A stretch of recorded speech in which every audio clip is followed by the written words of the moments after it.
15 ஜனவரி 2026 காலை முரளி. ஓம் சாந்தி. பாப்தாதா, மதுபன்.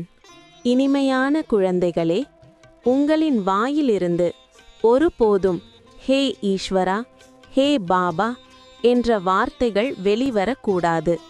இது பக்தி மார்க்கத்தின் பயிற்சியாகும்.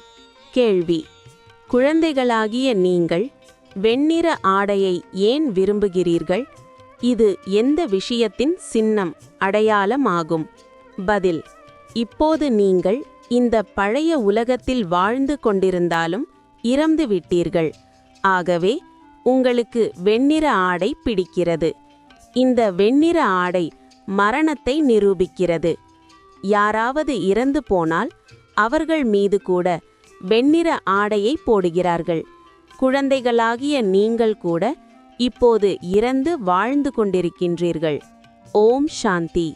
தாரணைக்கான முக்கிய சாரம்: சகோதரன் சகோதரி என்ற பார்வையின் பயிற்சி செய்து கொண்டே லௌகீக பந்தனங்களிலிருந்து விடுபட்டு பராமரிக்க வேண்டும். மிகவும் யுக்தியோடு நடக்க வேண்டும். விகார பார்வை முற்றிலும் இருக்கக்கூடாது.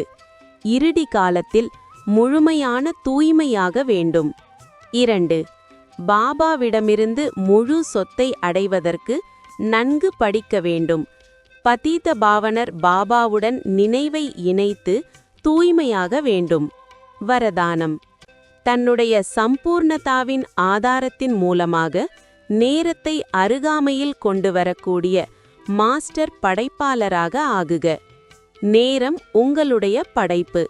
நீங்கள் மாஸ்டர் படைப்பாளராக இருக்கிறீர்கள். படைப்பாளர் படைப்பினுடைய ஆதாரத்தில் இருப்பது கிடையாது. படைப்பாளர் படைப்பினை தனக்கு அடிமையாக வைத்திருப்பார். எனவே நேரம் தானாகவே உங்களை சம்பூர்ணமாக்கிவிடும் என்று ஒருபோதும் யோசித்து விடாதீர்கள். நீங்கள் சம்பூர்ணமாகி நேரத்தை அருகாமையில் கொண்டு வர வேண்டும்.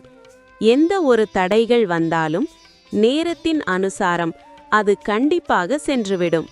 ஆனால் நேரத்திற்கு முன்பே பரிவர்த்தனை சக்தி மூலமாக அதை மாற்றம் செய்து விடுங்கள். அப்போது அதனுடைய பிராப்தி தங்களுக்கு கிடைத்துவிடும்.